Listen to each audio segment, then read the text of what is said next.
USB Network Gate is a free USB device redirection solution. When sharing a local printer to a remote desktop session, USB Network Gate offers several security-related benefits over native redirection. One device can be shared for free indefinitely, so try it and choose the method that you prefer. To begin using USB Network Gate, first, you should request a code for the free version. The code will be sent over email and should be used on the computer that will be sharing the printer. After you have received the code, install USB Network Gate on the local and the remote machine. While installing on the RDP host, choose "This installation will only connect to devices" and enable isolation components. Restart both machines.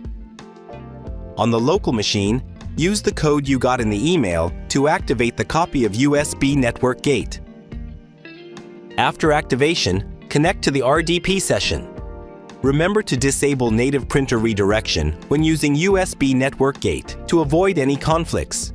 Share the printer after connecting to the RDP session. If you do it beforehand, its status may be reset, and you'll have to press Share again. Go back to the RDP session. Open USB Network Gate and click Connect. You can now start setting the printer up. It will show up as a locally connected USB printer. We hope you enjoy USB Network Gate.